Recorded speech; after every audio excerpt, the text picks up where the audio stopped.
Hi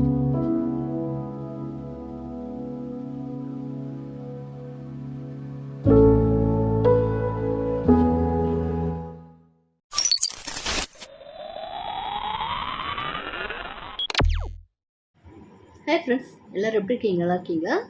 friends, subscribe பண்ணுங்கள் friends. அப்படியே பக்கத்தில் இருக்க பெல் ஐக்கானை கிளிக் பண்ணுங்கள். கிட்ஸுக்கான ஸ்பெஷல் ரெசிபிங்க. ஒன்று ஒன்றா தொடர்ந்து பார்க்கலாம். இன்றைக்கி ஃபஸ்ட் ரெசிபி என்னென்னு பார்க்கலாங்க. இப்போ ஃபஸ்ட்டு பேன் எடுத்துச்சு நல்லா ஹீட் பண்ணிட்டேங்க. அதில் ஒரு 2 ஸ்பூன் போல் ஆயில் சேர்த்துக்கலாம். இப்போ ஆயில் நல்லா ஹீட் ஆகி வந்துருச்சுங்க. இப்போ அதில் ஒரு 1/2 ஸ்பூன் கடுகு சேர்த்து தழிச்சிக்கலாங்க. இப்போ நம்ம சேர்த்துருந்த கடுகு நல்லா பொரிஞ்சு வந்துருச்சு. இப்போ அது கூடவே ஒரு 1/2 ஸ்பூன் போல் ஜீரகம் சேர்த்துக்கலாம்.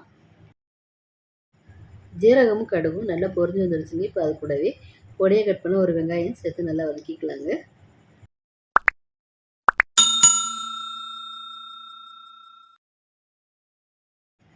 இப்போ வெங்காயம் வதங்கி நல்லா கண்ணாடி பதம் வந்துருச்சுங்க. இப்போ அது கூட 1/4 டீஸ்பூன் போல் இஞ்சி பூண்டு பேஸ்ட் சேர்த்துக்கலாங்க. அடுத்ததாக அது கூட கொஞ்சமாக சின்ன சின்னதாக பீஸாக கட் பண்ண பச்சை மிளகாங்க. பச்சை மிளகாய் சேர்த்ததுக்கப்புறம் அதையும் சேர்த்து நல்லா வதக்கிக்கலாம். இஞ்சி பூண்டோட பச்சை வாசனை போய் வரட்டுங்க. நல்லா வதக்கி கொடுத்துக்கலாம். இப்போ இஞ்சி பூண்டோட பச்சை வாசனை போய் நல்லா வதங்கிருச்சுங்க. இப்போ அடுத்ததாக பொடியை கட் பண்ண கேரட்டும் முட்டைக்கோசும் சேர்த்துக்கலாங்க. ஒரு பவுல் நிறைய.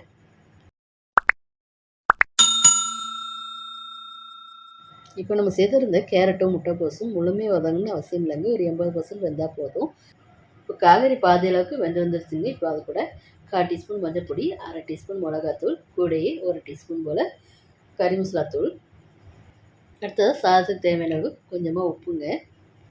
இப்போ சாதத்துக்கு தேவையான மசாலா பொடியெல்லாம் சேர்த்துட்டாங்க. இதெல்லாம் இப்போ நல்லா கலந்து கொடுத்துக்கலாங்க காய்கறி கூடையே.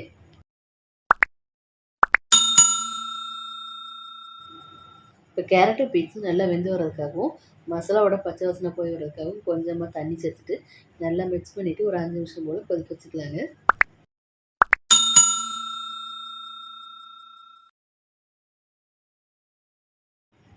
தண்ணி நல்லா கொதிச்சு பச்சை வடை போனதுக்கப்புறம் நம்ம வடித்து ஆற வச்சுருக்க ரைஸை உள்ளே சேர்த்துக்கலாங்க. இப்போ நம்ம எடுத்து தெரிஞ்ச எல்லா ரைஸையும் உள்ளே சேர்த்தாச்சுங்க. சேர்த்ததுக்கப்புறம் கேரட்டு பீன்ஸ் மசாலாவோட ரைஸை நல்லா கலந்து கொடுத்துக்கலாங்க.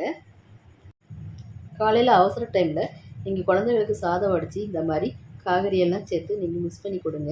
இது ரொம்ப ரொம்ப ஹெல்த்தியான ரெசிபிங்க. கண்டிப்பாக இதை நீங்கள் ட்ரை பண்ணி பாருங்கள். கடைசியாக மல்லியில் மேலே தூவிட்டு நல்லா மிக்ஸ் பண்ணி கொடுத்துட்டு இந்த லஞ்ச் பாக்ஸ் ரெசிபியை நம்ம இறக்கிக்கலாங்க. ஃப்ரெண்ட்ஸ், லைக் பண்ணுங்கள், கமெண்ட் பண்ணுங்கள், ஷேர் பண்ணுங்கள், மறக்காமல் சப்ஸ்கிரைப் பண்ணுங்கள். அப்படியே பக்கத்தில் இருக்க பெல் ஐக்கானை கிளிக் பண்ணுங்கள்.